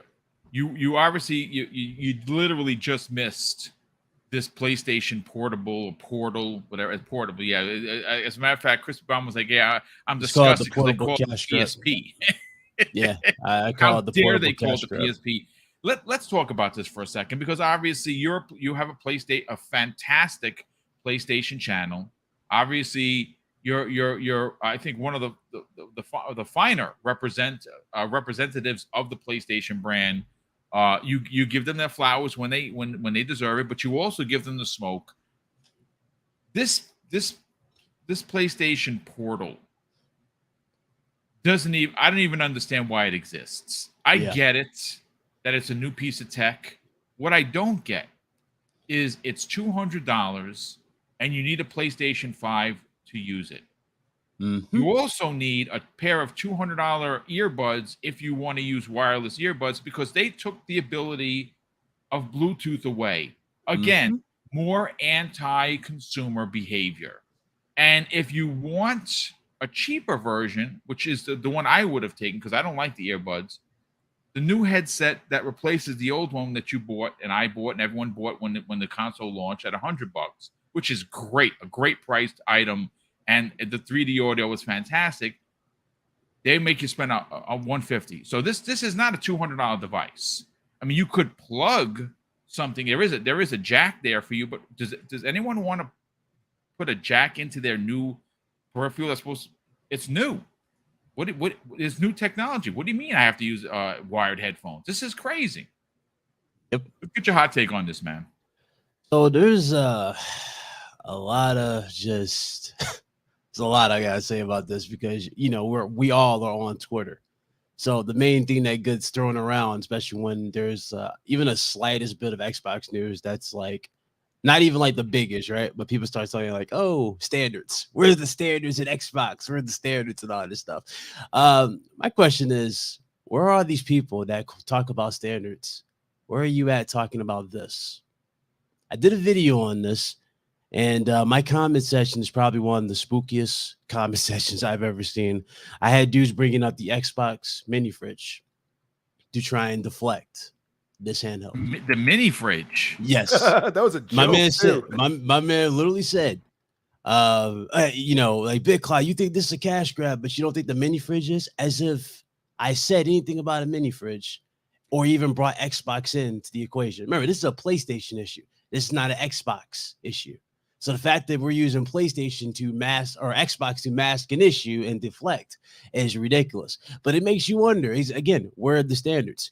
Now, for the longest time, again, I flat out asked myself, even when we first saw this, like, okay, it's going to use remote play. Okay, I'm guessing that's one of its key features, right? Surely you can download the games on the hardware. Surely you can do that at least, right? For $200. No, you cannot. You can only stream these games on this hardware. So this is where the things start falling apart. Remote play has been around since PlayStation 3. And remote play has been proven time and time again to not be viable for streaming your games. It's been proven. Even if this hardware somewhat makes it improved in the slightest bit in certain aspects, it doesn't beat the simplicity, keyword, simplicity of having it on your device, hitting start, and hit play. The reality of the situation was that this should have just been a PS Vita reimagined and fixing the wrongs that were done with PlayStation Vita. Put all your first party, if you want, make it compatible with this, and boom, you would have had no problem. Why? Because you would have had the best of both worlds. You had the PlayStation first party that could run on this, which would be great because you had the whole Steam Deck situation going on, which Sony has proven time and time again that they're behind because they have shown games like God of War. Shuei Yoshida's done this. They've shown God of War Returnal running on it. So it makes sense to have PS5 games run natively on it. And guess what? This is where you could bring back some of the thrill of PSP and Vita. How? This device would be compatible with those games, meaning you could play those old legacy titles on this new device. That would have been a steal for $200. The fact that there's no Bluetooth support, the fact that you can't run your games on this at all or natively, the fact that you got to spend $200 for some earbuds to take full advantage of the 3D audio, which is what they're trying to push for this, even though you have a headphone jack, and even though Bluetooth would have fixed this right out the gate, makes no sense to me. But again, people want to sit here and go, oh, it's not that big of a deal. It's going to sell out. You know what this sounds like? And you know what this really is showing me? There's a real disconnect between PlayStation and their fans right now. The fans that just want to eat up everything and damage control, they're not understanding this. They're not living in the world. They're so used to Sony dropping stuff, and now they're at this point where they'll just accept anything and put a big stamp on it. That's the problem. The problem right now I see with PlayStation is that they're acting like Nintendo. This right here, I would expect from Nintendo, 110%. All these key features that have been around, like, it's wild. The Vita is how old, ladies and gentlemen? How old is the Vita? Remember. The Vita has more features than this. Think about that, for example. The Vita has more features than the PlayStation Portal. And that thing is a dinosaur in terms of Well, how about this to add insult or salt on the wound here? The Nintendo Switch, the 720p Switch, has Bluetooth. This does not. That's wild to me. That's absolutely wild to me. And it's like, okay, so that's it. You're spending $200, and dude's like, well, this is for people who want to go to the bathroom, Big Cloud. There's a thing this was killing me. It's like, okay, it's a thing called pause. You hit pause on the screen. You just go to the bathroom. Then you come back and you play the game. The game is reserved. You're fine. What are you talking about? This is for those that want to go to the bathroom. And first of all, who's going to stream their game while they're on the listen? I don't. The way I had to pause. You nearly choked me, bro. Drinking, you were like, listen, who the hell is going to the bathroom with this damn handheld to go to the shitter with this thing and stream their games? Who the hell's doing this? This is the worst deflection I've ever seen. It's like, bro, stop! You can't even take this shit on a plane. No, that is pretty bad. But the mini fridge one is might be worse. I don't know. Listen, you can't even take this shit on a plane. What are we doing? Like, I don't get it. I really don't get it. What, we gonna have a hotspot on your phone? Even if you had a hotspot on your phone, there's no guarantee that this shit would connect to your PS5 and you would have an optimum experience. That's the other thing people are just missing. They're looking at, oh, well, these scenarios are going to work. Even though we have all been in scenarios where we have lost connection, whether we visit X amount of places and whatnot. So if you don't have no connection, you don't have your games. Yes. Yeah. Think about that. Just think about that. So the handheld itself is a piece of shit. Sorry, because but I'm really irked by the stupid No, that's device. okay, brother. It makes no sense. It doesn't deserve to exist. What needed to exist was a Vita 2. I would take a Vita 2 hands down any day of the week. And the funny thing about it, everybody was bringing that up. The Vita 2 should have came out. You could have treated that as your Steam Deck equivalent, not a successor, equivalent. It can run your PS5 100%. Games. You can take it on the go. You can dock it if you want to your PS5, link it, whatever the case may be. Have all the bells and whistles. Boom. You would have been fine. You know what I'm saying? You would have been straight. The fact that these simple stuff was not thought about just shows they were just taking the piss out the fans right now. And the people that were defending it have no backbone. They're just damage controlling it for it because they want attention. Like everybody wants to grift. That's the thing that's getting annoying. Everybody wants to grift because they want to get something out of shit. Like it's like, dude, the problem is right in front of you. You know what the problem is. You know what the issue is. Yes, Sony's dropped games before, but guess what? All you've been getting right now, all the stuff that you're really looking forward to is remakes of shit you already played in PS4. Horizon Zero Dawn is supposed to get a remake. Last of Us 2 got leaked by the composer of the game. Like, what is there to be excited for PlayStation? There's the first party. Wolverine, we don't know much of Wolverine yet. And Spider-Man 2 is the only thing that's dropping in October. That's it. Everybody say, oh, we're going to get a state of play. We're not getting no state of play this year. State of play is not coming until probably January of next year. And that's after Tekken's reveal and release. You're not getting that. They're too quiet. They're too laid back. And to the people have been petty. And I'm going to throw this to Starfield because I've seen people, and I'm not even going to mention no names. I've seen a lot of PlayStation guys give credit to the game. I've given credit to the game. But, some people got bent out of shape with me because I was asked this dumb question in my comment section when I was playing Tekken Chainsaw Massacre. Hey, Big Cloud, if you were offered Starfield to play it early, would you take it? Gee, yeah. Hell yeah. Along as everybody in this panel wouldn't turn down something free. Absolutely, I would play it. Why? Like, oh, you're part of the problem. You want to support this. What part of I would support something that was given me free has to do with me, quote unquote, giving into this? No, this is the stupidity of the internet. Everybody wants to be in the drama for this damn game, which is Starfield, instead of looking at the obvious situation that is looking in front of you. Again, if the game does well, guess what that does? That puts pressure on PlayStation. And guess what? PlayStation gets their foot out their ass and actually puts out some stuff that we actually want to play. Like the Ghost of Tsushima Part 2 that everybody's been talking about, like the Bloodborne 2 that people have been asking for. Shout out to Joe. Can we get a SOCOM? Can we get a SOCOM? Because you can't rely on Call of Duty anymore because Call of Duty is going to Xbox. Can we get that speed run through? And the same thing goes for Resistance. These are things that I want from PlayStation. This is the type of focus I want from PlayStation. The fact that I'm not getting this focus from PlayStation, and I have people damage controlling and making it all about, oh, it's about Starfield hype, and people are being paid to talk about Starfield. This just goes to show how lost people are in this situation, and nobody cares. That's the problem. It's that bad. It's gotten that bad. Nobody wants to give props to a game when it does well. Everybody wants to cry wolf when it get hit with the same smoke. But then they do this little bait and switch with their content. It's like, bro, if Xbox does well, PlayStation will do well because they have no choice but to do well. If Microsoft puts out a banger with this and it does extremely well, it starts moving units and people start flocking to it and it sets a new standard on how to do multiplayer, you don't think Destiny 2 or the new Destiny is going to do this? You guys don't think the next? To add to your, to add some more fuel to the fire that you're putting down here is the fact that the reason why Microsoft made the moves that they were making is because Sony was doing so well in first party, and if they wanted to last as a brand, they needed to make adjustments to the way they were doing things. Yep. So now Sony is on their back foot. That's a fact. This year is a perfect example of that. Last year, Xbox had a really ugly 2022. We gave them smoke for it.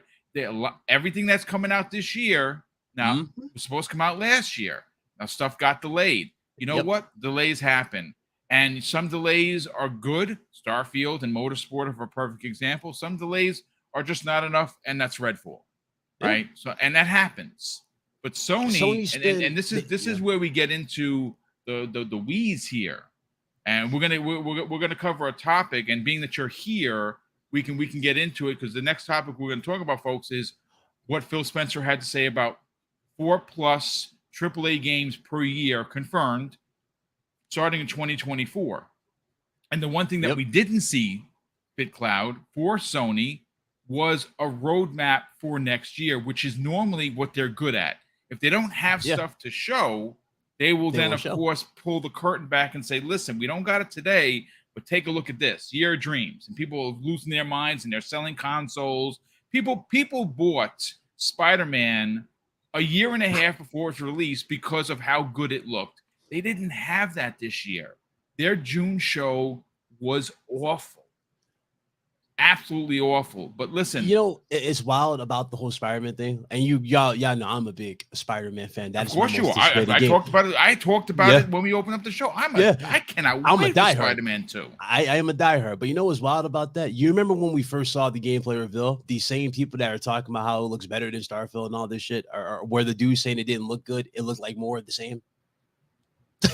This is what I'm talking about, of the disconnect, and just how this how ridiculous it has been on Twitter. Nobody can make their mind up on what they want. That's the problem with the situation. They don't want performance. Because remember, since the beginning, 30 FPS, we're done with that. It's 60 FPS out the gate. Yeah, we're making excuses for Final Fantasy being 30 on PS5. We're making excuses for Spoken being 30 FPS on PS5. We're making excuses for other games being 30 FPS. Like, that's just how ridiculous it has been. No one has standards at this point. And that's why I can't get into this whole drama in regards to Starfield, because they're like, it's 30 FPS. As if they have some backbone or some dog in this fight, because you've been damage controlling 30 for a while now. That's how bad it's become.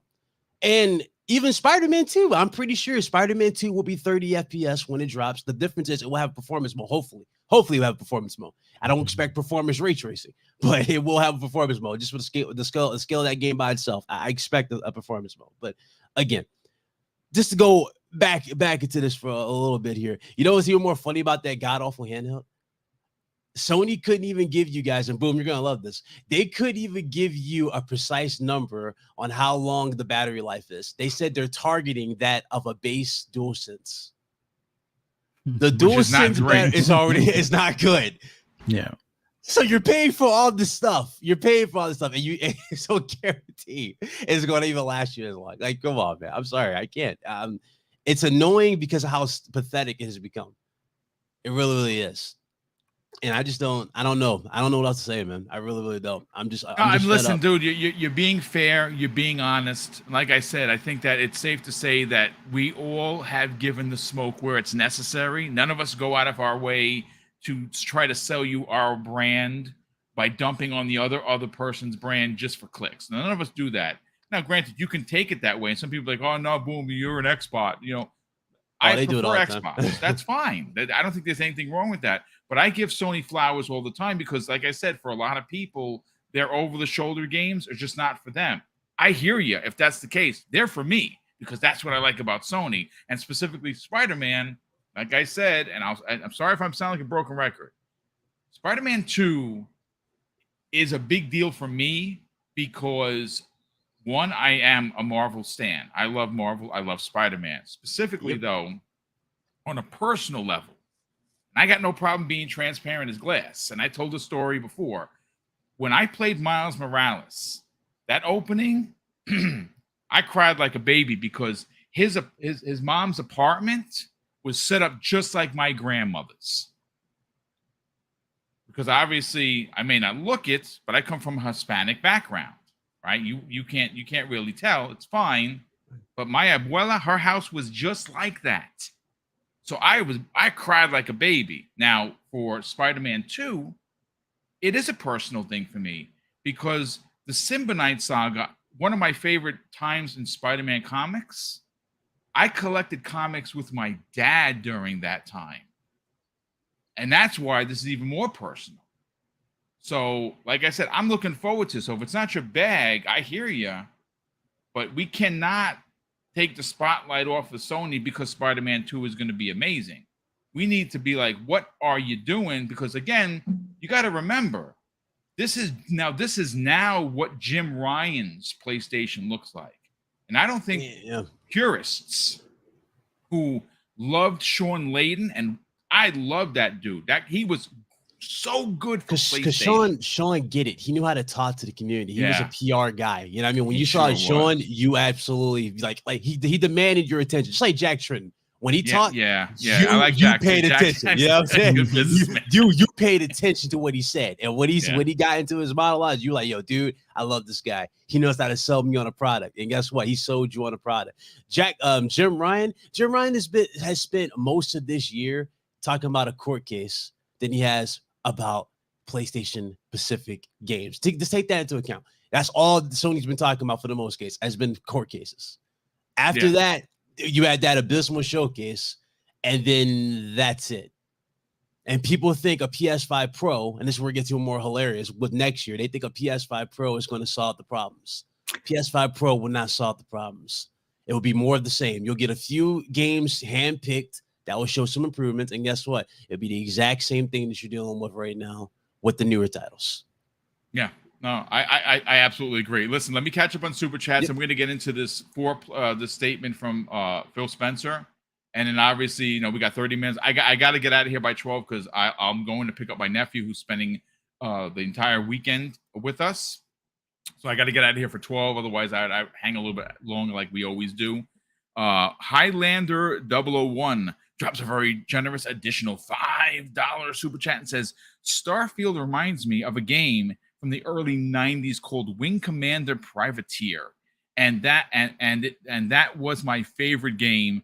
That is the vibe I'm getting. Yeah, listen, the vibe I'm getting is I'm not going to play anything else for quite some time. That's the vibe I'm getting. Boom, you got some breaking news. I don't know if you've heard about it. Ubisoft Plus is now getting all of ABK's games. I don't know if you've seen it. Yeah, they I think that was in the who's reporting that? It's from Ubisoft Direct. Oh, okay, so it's from Ubisoft.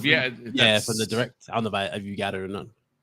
That's a big deal. I mean, listen, it's only streaming, folks, and there are going to be some games, specifically a lot of exclusives that are not going to be streaming. That are not going, because everyone's like, oh my gosh, so then everyone's getting everything. It's not going to go like that. Wait for the full breakdown. This is how they spin.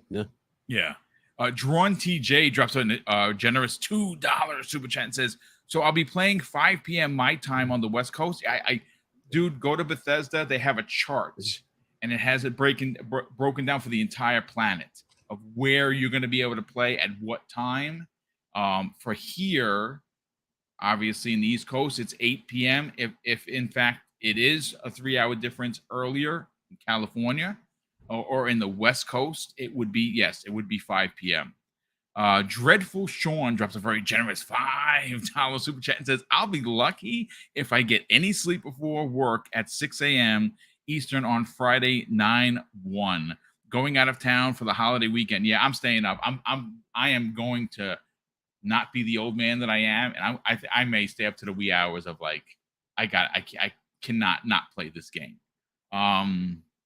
We have Rain G4, generous friend of the program, drops a very generous $2 super chat and says, credit card information on PSN is a legacy title. Oh my God, the slander. I love it. That's funny. Old enough to be your father.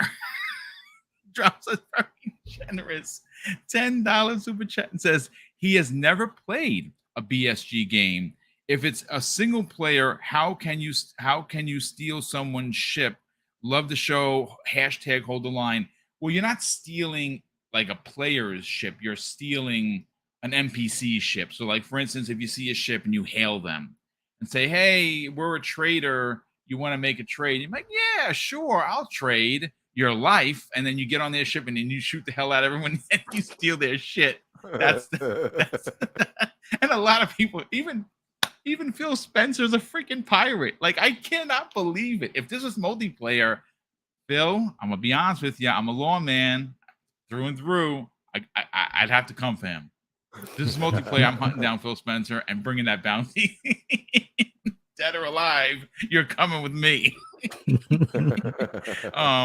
Black Ronin 357, good friend of the program, drops a very generous $5 super chat and says, I want to see Sony get fleece Johnson. YK. The Boondocks. I also want to see the Boondocks game on Game Pass as a Smash fighter. That would be kind of dope. Yeah, that's funny. That is funny. Thanks so much for the super chat, brother. Thanks so much for making me laugh. So Fuzzy, let's get over to you. Mm-hmm. Phil Spencer did a lot of interviews at Gamescom. He wasn't shy about specifically talking about the future of the box. Mm-hmm. Now, we had heard in the past where he has gone out and said, yeah, listen, we are trying to get to the cadence of 4 AAA games per year. He also, claimed, hey, listen, not every game is going to be for every gamer, but we're on that path. Well, he confirmed that starting next year, that's what's happening. And what that tells me is the future for the brand is incredibly bright. Where does that sit with you as an Xbox fan, knowing that next year we're getting 4 AAA games, 2 of which we know, 2 of which we don't? It's awesome for the fact that, as a lot of people always said, like, oh, you're always waiting for the next E3 or these acquisitions. And now we'll start to see the fruits of that labor as far as from 2017 on. We always talked about that, at some point they're going to get to the point where it's going to be a floodgate of games, each game, each quarter kind of thing. And they're, at the cusp of that. I know last year, even though while 2022 was kind of a drought year for the most part for, the main first party game stuff, we remember hearing from Matt Booty that, his spreadsheet is he's basically trying to figure out when and how to go about like lining these up for announcements and things like that. So considering how many studios they have, and each studio tends to have at least 1, if not 2 teams, some with 3 teams, and each one of those teams is working on a new game, or maybe 2 out of the 3 are working on a new game while the other ones are doing support stuff for additional content for an existing title. It's bound to start adding up. And some of the stuff, yeah, it may wind up, carrying over to the next generation, and they may even be working on stuff for next generation already. But considering all the stuff that we've kind of heard from them and that they've shown, even though it wasn't necessarily like the Showcase of Dreams a year or 2 ago, when we know about Perfect Dark, we know about State of Decay 3, and quite a few other ones where we haven't seen or heard anything about them lately, but we know that they're still in development. So having that lineup of stuff that they're working on, a lot of projects where at least the project name has been leaked, it's great knowing that Game Pass, as well as even if you're not a Game Pass subscriber, that there's going to be enough content coming from first party for your box where you're going to at least feel like you're getting some value out of it. And while sure, not every game is for every gamer, but there's bound to be if you're getting 4 titles a year, you're bound to at least enjoy one of them, or at least have interest in one of those titles. And in some cases, you'll have interest in all 4 of those titles and have to figure out how to, manage your time and backlog as far as gaming is concerned. But I just foresee it getting to a point where we always talk about we're eating good with Game Pass, with, third party and independent studios and stuff putting their games in there. I think it's going to get to a point where it's like, and I'm going to experience it between Starfield and Forza, and being a big racing fan. It's like, I'm not going to rush through Starfield, but I need to get as much done before Forza is released for the early access as I can, because then I need to squeeze in Forza for the time that I'm going to be dedicating to that. And then when Hellblade comes the first quarter, or even Stalker 2, that's going to be another one where it's like, okay, well, maybe Division falls off the rotation. Maybe Diablo 4 finally falls off the rotation. Maybe Forza Horizon 5 falls off the rotation. So it's like, there are ongoing games that I still play to this day, and some of them are going to have to go to the wayside with a lot of the new stuff that's coming in. And it's going to, I wouldn't say get worse, but it's going to get tougher, figuring or not really scheduling, because I don't like using the word scheduling for gaming, but Right. I tend to bounce back and forth between like a handful of games, and then I have my go-tos, and it's just going to be that much tougher as time goes on, but for each quarter, and knowing that third party is still going to be, there's third parties out there, that there are a ton of games that I'm that are on my radar. There are a ton of early access games on Steam that are on my radar.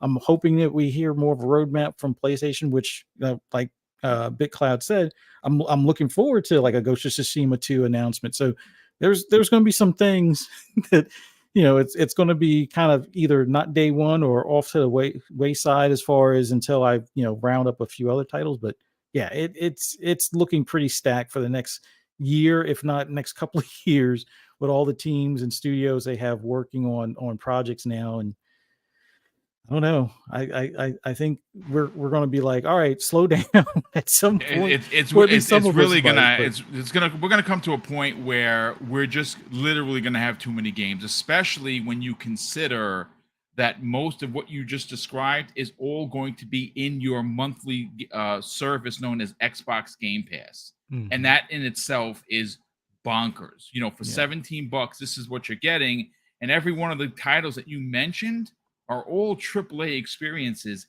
in this service. That's not counting, the Towerborn game that Jez can't stop talking about, which, by the way, is probably going to be a sleeper hit of next year, right? It's crazy. Yeah.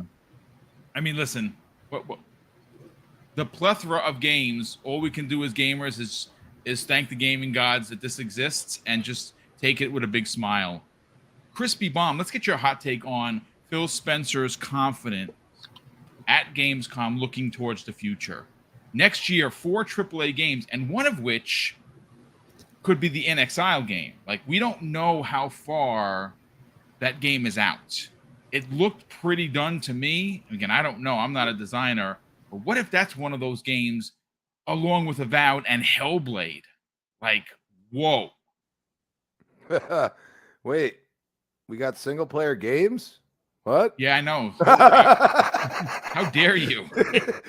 I mean, and I'm a multiplayer guy. I mean, I'm not going to sit here and BS, but I mean, what I seen from like Clockwork Revolution and I mean, Hellblade, I mean, my girl's probably going to be playing it before I get to play it, because she's going to want to experience it on my Series X. So guess what? I'm kind of 8 out, it is what it is. It's one of those things where, yeah, wait and wait and wait. But, faith is his thing. And it really comes down to Phil Dominus there. And you said, and he even said all these games that he's playing. And like a lot of them, I'm like, what is that game? And then I look it up, like Remnant, he brings up them Preamble and like all these like smaller developed games. He's still like half the time I catch him playing Vampire Survivors or something like that. He's still playing it right now. I've been playing it like nonstop the last 3 or 4 days. I'm so addicted to it again. It's crazy. And that's the weird thing. Like, like I get it. Like, like you hear like Baldur's Gate 3, like, okay, now all of a sudden it's coming to Xbox this year. You think that's by accident, or is it that people were like, come on, like, why isn't it coming to Xbox? Go say, and then all of a sudden we start seeing, oh, it's coming. Oh, really? Well, that's because Phil was like, nah, you guys are willing to work with us, so let's do it. You know what I mean? Let's get it done. And yeah, I mean, I get it. Like, oh, Series S, you're not going to be able to have a co-op. So what? I mean, sometimes things happen. Like, we weren't expecting it this year at all. Yeah. So why are you going to sit there and trash on that? I mean, he made it happen. Maybe that was something that they were having issues with. Seems like that's the case. So, like, why shouldn't you be able to experience it at all? Being especially a third party. No, like Phil's like, I don't know, we'll take down that wall. It's fine. He's clearly done it with Square now. The wall has been taken down. Now it's time to come together. And I mean, as awkward as it seemed at times, they seem very eager to, say enough's enough. It's time to start taking Xbox into consideration when we do things. And that's because of one man, Phil Spencer. Yep. Because he's the leader right now. Now, we wish he'd probably be the leader for as long as we're around or gaming or whatever. That might not be the case. But as of now, I feel Xbox is in great hands. And indeed. And the beauty of this is having all these games come out. Games like Gears are they're going to be at a fever pitch when they come out. Gear 6, I mean, what I'm hearing is legendary. Yeah, they are going to make this. We talk behind the scenes. What you've told me is just. They are bonkers. going to make this game truly special, and it is going to be it might be the end of the Gears saga. It might not. We don't know. We don't know. But at the end of the day, they're going to do it right, regardless of what it is. And that's where it's like these games get to cook. These games get to chill out. Let them cook. You have another game that's better. Instead of delaying it, you say, you know what? We have another game that's ready for the spotlight. Let's just do that. And I mean, if we get to a point where we don't see delays like this, I'm going to be like, great. Then there's another game that I might be interested in. And I think that's the point. And I think that's where we're at. And, Xbox gamers, we're going to be eating good for a while because they have built this train and it is rolling at all cylinders. And we're just going to watch it roll and we're going to be like, where are we going to find the time for this? So I think when you say, where am I going to find the time for this? That's a good thing, to be honest. And I'm going to leave it at that. Yeah, no, I mean, listen, you're absolutely right. The time is, there's going to come a point where you don't have enough hours in a day. You don't have enough hands, or more specifically, hands to hold a controller, because it's just, there's going to be literally, and I'm not running through these games just to get to the next game. I'm going to sink my teeth into a game, enjoy it the way I normally play these games, and games are just going to be in the backlog. And thankfully, because they're an Xbox Game Pass, well, they're not going anywhere. Real quick, Scott Gamer Dude, good friend and generous friend of the program, drops a $5 super chat and says, if I may ask you, Boom, and chat room, does Starfield have cross save and cross progression? Yes, it does. That they have confirmed that. Well, Spencer confirmed that. X-Lawman, you say pushing drugs, Marvel Snap, shame on you, LOL. Yeah, Marvel Snap is so good, and it just came to PC. Oh my God. Listen, folks, I'm not even gonna front. Like, I play Marvel Snap every day. They get my $15 a month for the new battle pass thingamajig that they got. I don't even care. It is so freaking. If you are a Marvel fan and you're a fan of, let's say, Magic the Gathering, you like card games, this is. I don't know why you're not playing it. It's dope. It is so freaking good. I don't know what else to say. I don't want to sell any more crack cocaine, so I'm not going to talk about it anymore. let's get shame. I know, shame on me. Big Clo, let's get your take on this, because obviously you had a lot to say earlier about no roadmap for Sony and some concern. Well, now let's turn the coin. Looking from a PlayStation's point of view, seeing Phil Spencer come out here and make these big, powerful statements, do these big, powerful interviews, and talk about 2024 being massive for them, right? Because he knows what's coming. But talking about more specifically Starfield being the jumping point off of what Xbox fans deserve and what have been expecting. What are your thoughts on potentially 4 AAA games, first-party games coming to Xbox next year? So from the Sony side looking at them, it's very simple. If I see a remake again of Horizon and Last of Us 2, you're going to see it next year. That's what they have on tap. Horizon is coming to the PlayStation 5 and the Last of Us 2 remake. Yeah, see if that's Sony's roadmap for next year, that's 2 of their games for their roadmap. And mind you, there was what was it, Concord? They didn't even give us a release date, but they said it was going. Right. You're going to hear more of it from 2024 in that other game. Again, looking at that, I'm just like, bro, like, no, I can't get excited for that at all. Last of Us Part 2 angered, like it split the fan base. Yeah, People don't want Last of Us Part 2. There's a small group, of course, and you got the I call them bootlickers, but you got the bootlickers that will say that Last of Us Part 2 is the greatest thing, and they're hyped for Part 2 to get to play it again. You're gonna have those regardless of what announcement is made.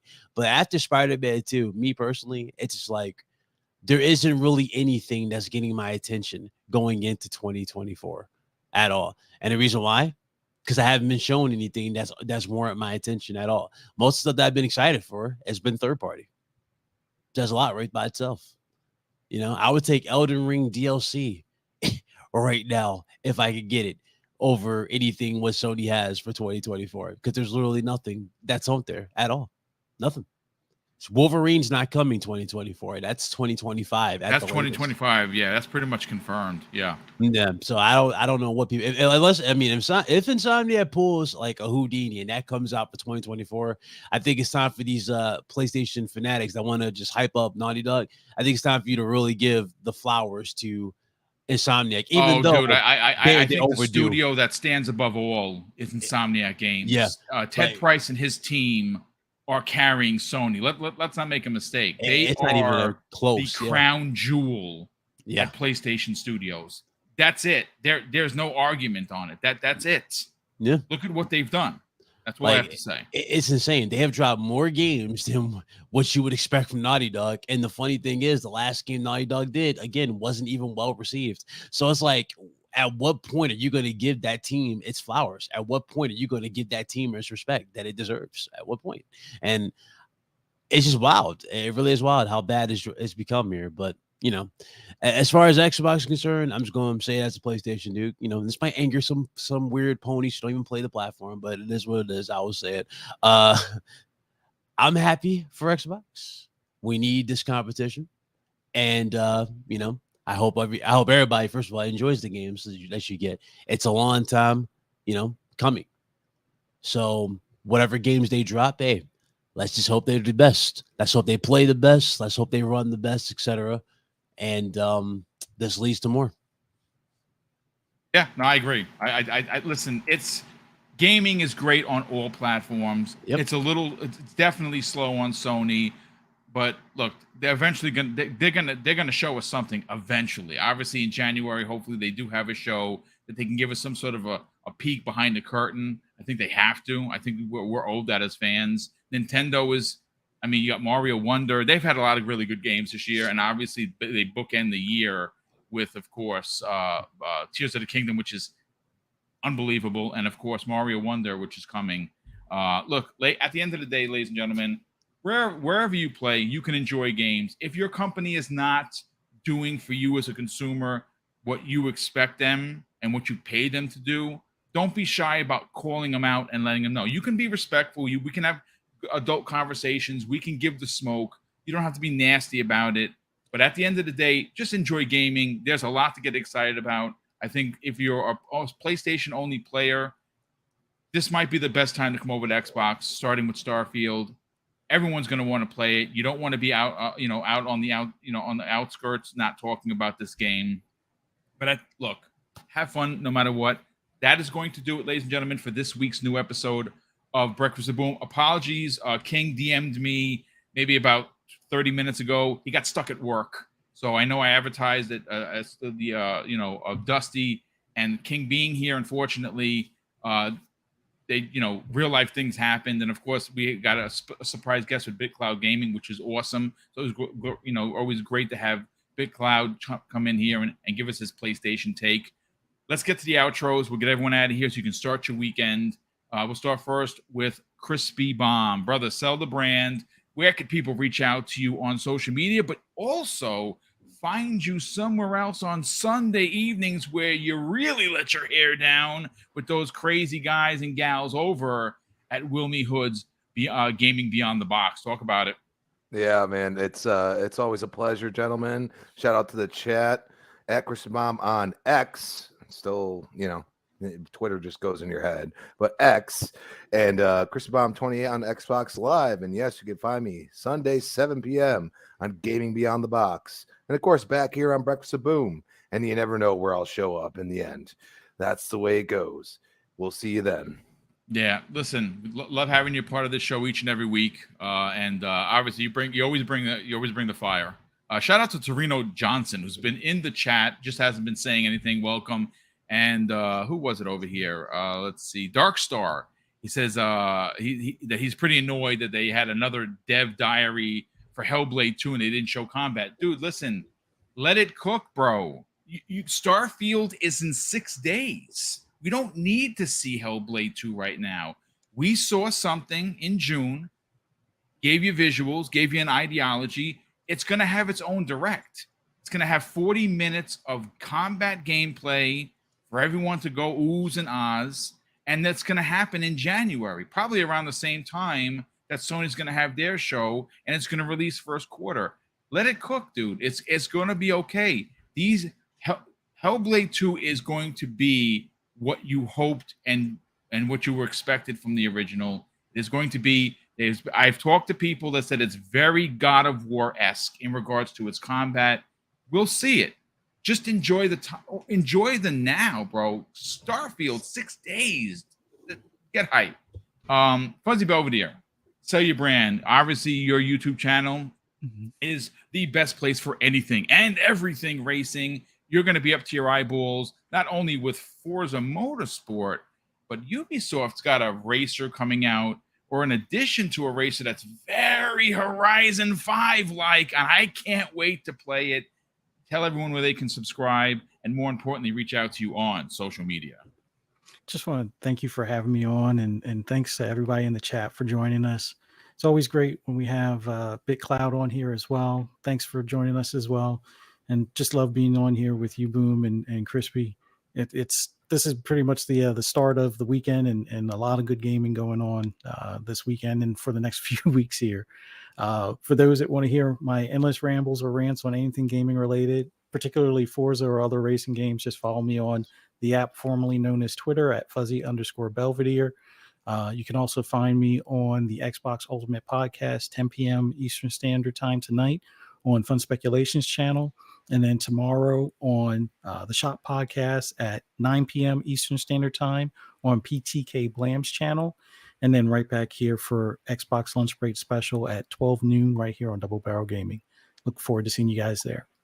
Yes. And Monday's show is going to be dope. I'm already working on it. In fact, it's crazy. Like, I work on the show 7 days a week. Last night I dreamt of what I was going to talk about on Monday. There's something wrong with me. But don't worry, Monday's show is going to be dope. BitCloud Gaming, sell your brand, brother. We got to get you to 11K on your YouTube channel. One of the better places for PlayStation news, no doubt about it. You and Joe, Mr. Badbit, do represent the brand in the most proper way. Talk about where people could come for some positive PlayStation news, and more importantly, where can people reach out to you on social media? Yeah, barely on my Xbox channel, because I've been. You are an Xbox channel. That's why you are now officially a bot. Apparently, but shout out to you. Thank you. If you guys want to subscribe to me, I can leave a link to the channel if you want me. I can for sure do that. But now I'm gonna drop a little motivation for you guys real quick before I get into just everything. Like I said, I lost 58 pounds. Nice. Good for you. You're looking great. You can see it in your face. You look great. I want to drop this. I want to show this for Joe, because I know Joe has been on his weight loss journey as well. Yes, he has. As you guys clearly can see. Oh, dude, you look fantastic, dude. Wow, you look magnificent. Anybody can do it. Yeah, I can do it. You can do it. That is what nearly 60 pounds looks like, folks. Yeah, absolutely. Fantastic, brother. You look fantastic. Thank you. Health is wealth. And indeed, the reason why I'm bringing that up and why I'm doing that, we got some, devastating news. Yesterday, we lost arguably one of the best wrestlers who ever done it, Wyndham Rotunda, aka. Oh my goodness, he passed away. No way. He passed away yesterday. He passed away at 36. Same age He as had me. 36 yeah. years old. Jesus. He had a heart attack after contracting COVID. So that's what happened Oh, wow. in regards to him. So my advice to you guys, it's just video games. Everybody on this panel, I consider brothers. I talk to on a daily. It's nothing. Like, we talk about gaming, we chill. But to all of you in this community that think this is serious, there's nothing serious about this. Simply get video games.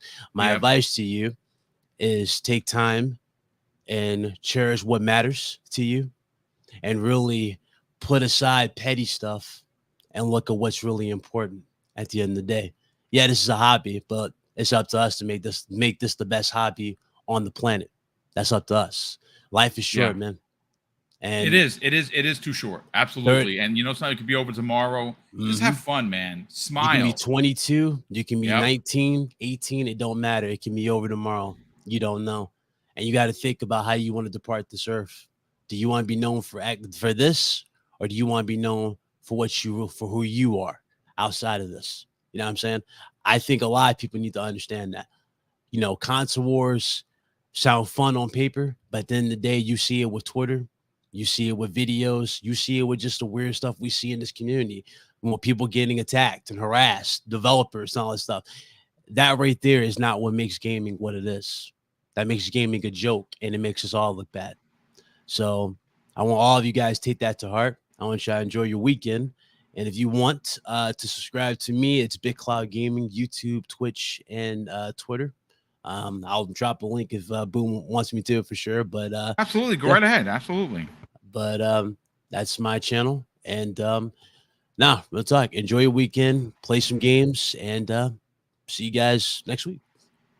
Okay, absolutely, brother. Thank you so much. What a great surprise guest to be here today. Big Cloud, thank you so much for being here as always. Obviously, you're part of the family, and couldn't be more proud of you. The weight loss goal. Obviously, I got a long way to go before this shirt comes off, but I'm working at it. I'll be honest with you, I'm working at it, and it's not as easy. Oh, I guess it's not as easy at 52, but I'm still working at it. Obviously, and I listen. Anyone could lose weight. Anyone could have better health. And everyone should go for it, because obviously, health is wealth for sure. But look, I want to say this. Thank you to all of the super chats that came in and all the channel memberships.